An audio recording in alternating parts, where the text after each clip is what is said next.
सोचिए, अगर जिस महिला पर आपको अपने सबसे करीबी इंसान की मौत का शक हो वही धीरे धीरे आपकी जिंदगी पर राज करने लगे, तो क्या आप प्यार करेंगे या बदला लेंगे? आज की कहानी में सच और शक के बीच ऐसी जंग है जहां आखिर तक समझ नहीं आता गुनहगार कौन है। कहानी की शुरुआत साल 1830 में होती है, जहां फ्रांसिस नाम के बच्चे ने अपने माता पिता को खो दिया था, जिसके बाद उसे उसके कजिन भाई एंथनी ने गोद ले लिया। एंथनी फ्रांसिस के लिए एक पिता की तरह ही था और उसने अपनी पूरी जिंदगी फ्रांसिस के नाम कर दी। लोगों का कहना था कि फ्रांसिस को एक माँ की जरूरत है, पर एंथनी ने कभी शादी नहीं की और इस वजह से फ्रांसिस का बचपन बिना किसी औरत की मौजूदगी में गुजरा। फ्रांसिस को शहर में पढ़ने के लिए भेज दिया गया और जब वो घर लौट कर आया तो उसे पता चला कि एंथनी की तबीयत काफी बिगड़ने लगी है। इसीलिए डॉक्टर के कहने पर एंथनी इंग्लैंड से निकलकर फ्लोरेंस रहने चला गया ताकि वहां उसे बेहतर मौसम मिल सके। कुछ दिन गुजरने के बाद फ्रांसिस को एक चिट्ठी मिली। उस चिट्ठी में एंथनी ने लिखा था कि उनकी एक दूर की रिश्तेदार रेचल उसके साथ रहने वाली है। जिंदगी में पहली बार एंथनी किसी लड़की के बारे में इतनी बातें कर रहा था, इसलिए फ्रांसिस को अजीब महसूस हुआ। फिर कुछ वक्त गुजरने के बाद एंथनी ने रेचल से शादी कर ली। फ्रांसिस की तरह उसके नौकर को भी लगने लगा कि अब सब कुछ बदल जाएगा। वही लूसिया नाम की एक लड़की फ्रांसिस से प्यार करती थी, पर फ्रांसिस को शादी जैसी चीज समझ ही नहीं आती और उसे रिश्ते बनाने में कोई दिलचस्पी नहीं थी। एक दिन अचानक एंथनी की एक ऐसी चिट्ठी आई जिसे पढ़कर फ्रांसिस परेशान हो गया। एंथनी का कहना था कि वो किसी पर भरोसा नहीं कर सकता और उसकी तबीयत बद से बदतर होती जा रही है। वो अब ना तो रेचल और ना ही डॉक्टर्स पर भरोसा कर सकता है। ये सारी बातें फ्रांसिस ने लूसिया के पिता नेल्सन को बताई। उस चिट्ठी में विक्टर नाम के एक आदमी का जिक्र किया गया था, पर उस आदमी को कोई नहीं जानता। नेल्सन को शक था कि ये चिट्ठी शराब के नशे में लिखी गई है, पर फ्रांसिस उनकी बात से सहमत नहीं था। लूसिया को उसमें एक छिपा हुआ संदेश मिला जिसमें एंथनी ने फ्रांसिस को जल्द से जल्द अपने पास बुलाया था। लेकिन ये चिट्ठी आने में देर हो गई क्योंकि अगले ही दिन फ्रांसिस को एंथनी की मौत की खबर मिली और उसी दिन वो इटली के लिए रवाना हो गया।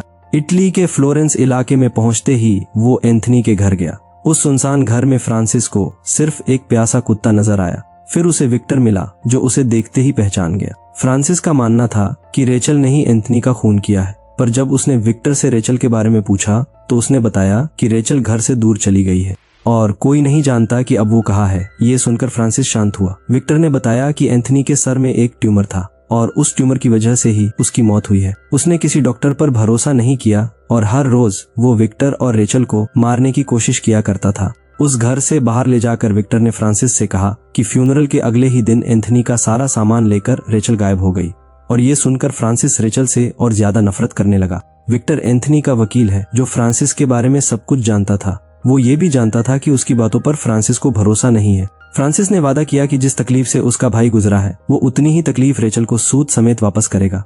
फिर एंथनी की वसीयत लेकर फ्रांसिस अपने घर लौट आया और नेल्सन से बात करने पर उसे पता चला कि एंथनी ने रेचल के नाम कुछ भी नहीं किया है, क्योंकि जो वसीयत सालों पहले बनाई गई थी उसमें कोई बदलाव नहीं किया गया है और उस वसीयत के मुताबिक फ्रांसिस को अगले ही साल सारी जायदाद मिलने वाली है। इसका मतलब ये है कि रेचल के पास एंथनी को मारने का कोई कारण ही नहीं था। फ्रांसिस सारा काम संभालने लगा और एक दिन उसे पता चला कि रेचल इंग्लैंड आ गई है और उसी के घर में रहने वाली है। फ्रांसिस को जिस दिन का इंतजार था वो दिन अब आ गया। वो रेचल के लिए अपने गेस्ट हाउस की साफ सफाई करने लगा। वो उस घर में रेचल का सामना करने का प्लान बना रहा था ताकि अपने भाई को इंसाफ दिला सके। रेचल से बदला लेने की सोच में फ्रांसिस इतना खो गया था कि वो लूसिया से बुरा बर्ताव करने लगा। रेचल के आने से पहले ही वो घर से निकल गया और जाने से पहले उसने अपने नौकर से कह दिया कि उसे रेचल को घंटों तक भूखा रखना होगा। फिर देर रात जब वो घर लौट कर आया तो नौकर ने बताया कि रेचल थकी हुई थी, इसलिए बिना कुछ खाए ही अपने कमरे में जाकर सो गई। और इतना ही नहीं, फ्रांसिस के सारे कुत्ते भी उसी के साथ उसके कमरे में चले गए हैं। फ्रांसिस ये सोच सोचकर परेशान हो रहा था कि उसका सामना कब कर पाएगा और उसी रात उसे ये मौका मिल गया। जब वो रेचल के सामने उसके कमरे में गया तो रेचल हैरान हो गई, क्योंकि फ्रांसिस बिल्कुल अपने भाई जैसा ही दिखता है। फ्रांसिस भी रेचल को देखकर वो सारी बातें बोल नहीं पाया जो वो बोलना चाहता था और जैसा उसने सोचा था वैसा कुछ नहीं हुआ। रेचल की खूबसूरती देखकर उससे बातें करते हुए वो उसे पसंद करने लगा। वो खुद भी समझ नहीं पाया कि उसे हुआ क्या है। फिर अगले ही दिन से उसकी और रेचल की दोस्ती बढ़ने लगी। वो दोनों एक दूसरे के साथ वक्त बिताने लगे। फ्रांसिस को समझ आने लगा कि रेचल सचमुच एंथनी को खुश रखने की कोशिश करती थी। हर रोज एक दूसरे के साथ वक्त बिताकर वो दोनों एक दूसरे को बेहतर समझने लगे और फ्रांसिस का बदला हुआ अंदाज देखकर लूसिया भी हैरान हो गई। अब हर कोई रेचल को पसंद करने लगा, पर उन सबसे ज्यादा फ्रांसिस उसे पसंद करता था। रेचल ने फ्रांसिस को समझाया कि उसे जल्द से जल्द लूसिया से शादी कर लेनी चाहिए, पर फ्रांसिस को अब भी शादी में कोई दिलचस्पी नहीं थी। एक रात फ्रांसिस ने गलती से शादी और विधवा औरतों का मजाक उड़ाया और उसकी इस बात ने रेचल को रोने पर मजबूर कर दिया। अब फ्रांसिस इतना बदल गया था कि उसने अपनी जायदाद में से कुछ हिस्सा रेचल को भी देने का फैसला किया, और ये जानकर लूसिया ने कह दिया कि रेचल के लिए फ्रांसिस को बहलाना कुछ ज्यादा ही आसान था। मगर रेचल फ्रांसिस के इस फैसले से बिल्कुल खुश नहीं थी, क्योंकि अब दुनिया की नजरों में ये साबित हो जाएगा कि रेचल जायदाद के लालच में फ्रांसिस के पास आई है। उससे अपनी जिंदगी खुद के हिसाब से जीनी थी और उसे फ्रांसिस के पैसों की कोई जरूरत नहीं। इस बात पर उन दोनों की बहस हो गई, पर फ्रांसिस ने उसी रात अपनी गलती सुधारने की कोशिश की। फिर फ्रांसिस के समझाने पर रेचल ने उसकी बात मान ली और झगड़ा सुलझने पर रेचल ने वादा किया कि वो कुछ और दिन इस घर में रहेगी। अब रेचल और फ्रांसिस एक दूसरे से प्यार करने लगे थे। वो एक दूसरे के साथ पहले से ज्यादा समय बिताने लगे। वही रेचल ने एक नई दवाई बनाकर बीमार लोगों का इलाज करना शुरू किया, और एक दिन इस बारे में बात करते हुए फ्रांसिस ने उसे वो चिट्ठी दी जो विक्टर ने उसे भेजी थी। उस चिट्ठी में एंथनी का एक छुपा हुआ संदेश था। उसने बताया कि एंथनी रेचल को ही उसकी बीमारी का कारण मानता था। फ्रांसिस ने वो चिट्ठी जला दी जिसमें एंथनी ने वो बातें लिखी थी, क्योंकि रेचल वैसी नहीं थी जैसा वो सोचता था।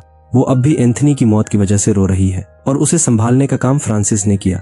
फ्रांसिस अब दिन रात सिर्फ रेचल के बारे में सोच रहा था और उसके लिए तोहफे खरीद रहा था, जबकि हर कोई जानता था कि नेल्सन उसकी इन हरकतों से खुश नहीं होगा। मगर फ्रांसिस को इस बात से कोई फर्क नहीं पड़ा कि लोग उसके और रेचल के रिश्ते के बारे में क्या सोचेंगे। अब रेचल उसके परिवार का हिस्सा बन गई।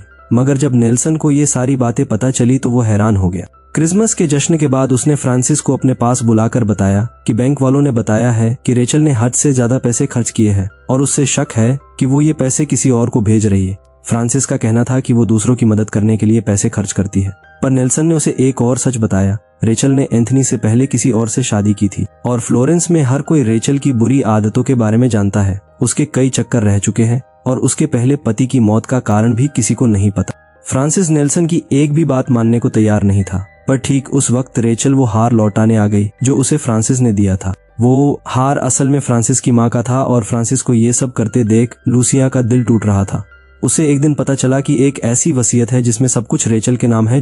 वो वसीयत एंथनी की हस्ताक्षर में तो है, पर उसने दस्तखत नहीं किया है। रेचल ने बताया कि उसका मिसकैरेज होने की वजह से एंथनी ने हस्ताक्षर करने से इनकार कर दिया। उसने अपना फैसला इसलिए बदला क्योंकि बच्चा खो देने के बाद एंथनी का प्यार भी खत्म हो गया।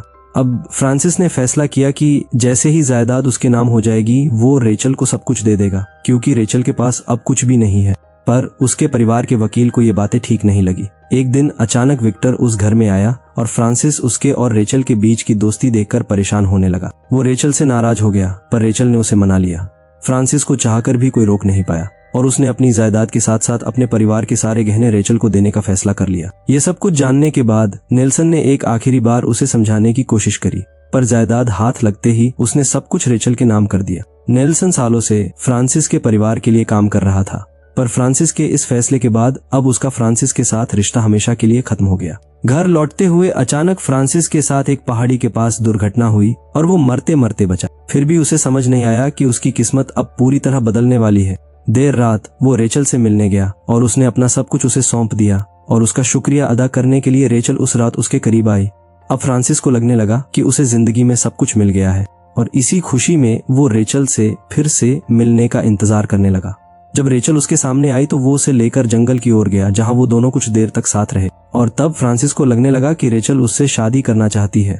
उस रात रेचल ने फ्रांसिस के लिए एक सूप भिजवाया, जिसे पीकर फ्रांसिस को अजीब सा महसूस होने लगा। उसे अजीबोगरीब चीजें दिखाई देने लगी, पर जैसे ही उसने अपने आप को संभाला, उसने लूसिया और नेल्सन को बता दिया कि वो रेचल से शादी करने वाला है। रेचल ने उसकी इस बात को सबके सामने पागलपन कहकर शादी से साफ इनकार कर दिया, और फिर अकेले में फ्रांसिस के पास जाकर उसके सामने अपनी नाराजगी जताई। उसने कहा कि जो कुछ उन दोनों के बीच हुआ वो उसने सिर्फ फ्रांसिस का शुक्रिया अदा करने के लिए किया था, और उससे ज्यादा उनके बीच कुछ नहीं हो सकता। अगले दिन लूसिया ने फ्रांसिस से मिलकर ये समझाने की कोशिश करी कि रेचल को जैसे ही जायदाद मिली उसने फ्रांसिस को अपने आप से दूर कर दिया। ऐसा इसलिए था क्योंकि फ्रांसिस से मिलने से पहले वो नेल्सन से मिलने आई थी, और उसे पता चला था कि वसीयत के मुताबिक जायदाद पाने के लिए उसे एक विधवा बनकर रहना होगा, क्योंकि शादी होने पर उसे अपना सब कुछ फ्रांसिस को देना होगा। इस बात ने फ्रांसिस को परेशान कर दिया, और घर लौटने पर उसे पता चला कि रेचल ने अपनी एक दोस्त को अपने पास बुलाया है। क्योंकि वो फ्रांसिस के आसपास अब सुरक्षित महसूस नहीं करती। रेचल ने समझाया कि पिछली रात फ्रांसिस ने उसके साथ जबरदस्ती करने की कोशिश की थी, इसलिए उसने ये कदम उठाया। अब अचानक फ्रांसिस की तबीयत बिगड़ने लगी और रेचल उसे ठीक करने के लिए उसके लिए दवाइयां बनाने लगी। रेचल ने अपनी दोस्त को भी वापस इटली भेज दिया और अब फिर से फ्रांसिस के साथ पूरा दिन बिताने लगी। मगर अब फ्रांसिस को रेचल और उसकी बनाई हुई दवाई पर शक होने लगा। उसे ये भी लगा कि रेचल किसी से मिलने जाया करती है, पर उससे पूछने पर रेचल ने कोई जवाब नहीं दिया। दिन बीतते गए और फ्रांसिस का शक भी बढ़ता गया। एक दिन रेचल पर नजर रखने पर उसे पता चला कि उसका विक्टर के साथ चक्कर चल रहा है। उसने रेचल से कह दिया कि उसे विक्टर को वापस इटली भेजना होगा, मगर रेचल ने कह दिया कि वो अपनी जिंदगी खुद की शर्तों पर जिएगी।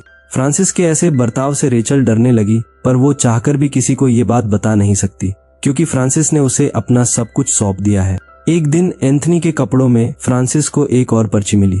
उसमें लिखा था कि एंथनी की बीमारी का कारण वो दवाई है जो रेचल बनाती है। फ्रांसिस और लूसिया को समझ आने लगा कि रेचल फ्रांसिस को भी वही जहर देती है, इसलिए उन्होंने सबूत इकट्ठा करने का फैसला किया। इसके बाद फ्रांसिस ने वो दवाई पीने से इनकार कर दिया, पर वही दवाई पीने पर लूसिया को कुछ भी महसूस नहीं हुआ। फिर कुछ देर बाद उसने रेचल को अकेले बाहर जाने के लिए कह दिया। जाने से पहले रेचल ने कहा कि फ्रांसिस की तबीयत अब पहले से बेहतर है, और उसके जाते ही फ्रांसिस सबूत ढूंढने लगा। मगर इस खोज में उसे ये पता चला कि विक्टर असल में एक अलग किस्म का इंसान है। उसे आदमी पसंद है और उसके और रेचल के बीच कभी कुछ था ही नहीं। फ्रांसिस को एहसास हुआ कि उसने रेचल को गलत समझा और इसी गलती की वजह से उसने रेचल को उसी रास्ते पर भेज दिया जहां वो खुद मरते मरते बचा था। वो जल्द से जल्द रेचल को रोकने की कोशिश में घर से बाहर निकल गया, पर जैसे ही वो उस जगह पहुंचा, वहां उसे रेचल नीचे गिरी हुई मरी पड़ी दिखाई दी। फिर कुछ साल गुजर गए और फ्रांसिस ने लूसिया से शादी कर ली। वो अपनी जिंदगी में आगे तो बढ़ गया, पर अपनी इस जिंदगी में आखिरी दिन तक वो रेचल की मौत को लेकर परेशान रहा। उसे अंत तक ये समझ नहीं आया कि रेचल गुनहगार थी या नहीं, और उसकी मौत का कारण फ्रांसिस खुद को मानता रहा। और इसी सीन पर ये कहानी यही खत्म होती है। दोस्तों, ये कहानी खत्म होते होते सबसे बड़ा सवाल यही रह जाता है, क्या रेचल सच में दोषी थी या फ्रांसिस का शक ही उसकी सबसे बड़ी गलती बन गया? इस मूवी की ताकत यही है कि यह साफ जवाब नहीं देती, बल्कि दर्शक को सोचने पर मजबूर करती है। इस कहानी से हमें यही सीख मिलती है कि शक अगर सबूत से बड़ा हो जाए तो इंसान सच देखकर भी गलत फैसला ले सकता है।